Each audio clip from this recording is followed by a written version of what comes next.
Guys, welcome back. Here we are, Chapter 9, Understanding the Old Model. And you'll see what I mean by the old model. You'll understand why I don't put tradition there, because we talked about tradition earlier, and we can see how tradition can affect us.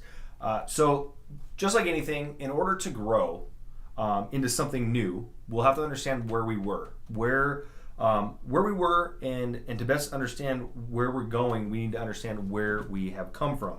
And I want you to think about this for a second. Most models right now, almost all of them, real estate models, were invented or created prior to the internet. And for the most part, all companies until recently kind of work on this same idea of the way that of pre-internet type stuff. But now we have the internet, which kind of changes everything if you think about it. So really all the old models kind of work the same, right? You know, you start with an international company, breaks itself up into regions, so you have regional owners, then you have franchise owners, then you have brokers and managers, and then you have agents, right? This was a great model pre-internet, and the challenge now is in the modern day is that in order to do this, it's the cost of the brick and mortar, and why you have to use brick and mortar in order to keep that franchise going. And what's happening is that people are paying unnecessary costs for not just to pay everybody above you, as far as the agents make the commission, then they pay a little bit to the brokers and managers, they pay a little bit to the franchise owners, a little bit to the regional owners, and then to the international company, right? So all of your split is getting paid. There's some places that offer profit share, and profit share is what? It is the profit. You're getting a cut of the profit. Well, what profit's left after you continue to pay and pay and pay and pay? What's left? Especially when you're paying for, utilities, and you're paying for coffee, and you're paying for, taxes or whatever, you're paying for secretary, all that stuff that goes with each office. There's a lot of, the profits get smaller each time you're paying for something else. And so, in the past, this was a great model, right? And it definitely served its purpose, but now, in my opinion, it's a little outdated, and we've never been more connected with our clients.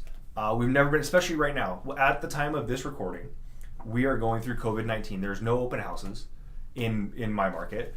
There's things that you can't do. You can't show a tenant-occupied property. So what is a landlord trying to sell, or investor trying to sell their home? They can't, because they can, but they can't show it because of the current laws that we have in place. But other than that, okay, you can't have an open house, but we're so connected with technology right now, we can do a Zoom call. We can do anything that goes in and says, hey, I'll do a virtual tour for you. You want to come with me? I'll do a Skype call. I can go look at this open house. I can do a virtual open house where I'll go to Facebook Live. You can connect with people all over. More and more people are selling homes across the country due to technology. And again, remember I was saying that, sometimes we get bombarded, and I told you that I was talking to some people in tech, and they're saying how far we were behind in technology. And it's funny that we continue to fight this technology. I know people still to this day that won't do an electronic signature. They go and they write everything down. When you can have something done in 5 minutes, instead you have to take a day to get it back because you have to wait for somebody to get off work. Right now they can be on a lunch break, go to their lunch break, sign from their phone. Why are we resisting that? You're resisting this growth that makes everything much easier, makes you more accessible to your clients, and you're wanting to fight that. Remember when I talked about tradition? You'll probably hear me mention multiple times, right? And this is exactly what I'm talking about, is that we look at this is the way that it has been done. Honestly, unless you're in a beach town where people are walking right down the street of your old little downtown area, and you have the listings taped to the window, and somebody pops in and says, what do you got? And even in those spots, people are like, oh, that house is nice, I wonder what that's worth. I was in San Diego a month and a half ago, and we drove down the street and saw something that was for sale. We went on the internet and found it. We didn't go pop into the little shop there, little brick and mortar. Honestly, the last time I met somebody at the office was 4 years ago.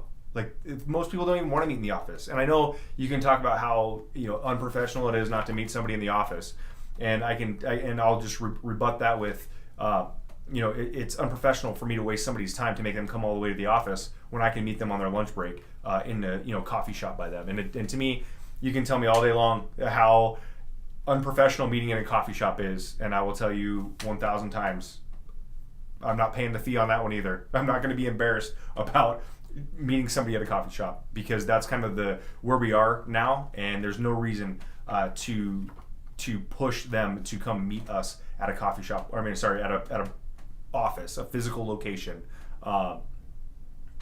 Just to make it look like the power play that we have this massive office. So get off my soapbox a little bit. That's a little bit more than the chapter was into, but wanted to also let you know that we are getting into chapter 10 right after this, and that will be on mindset. We'll be back next video. Mindset.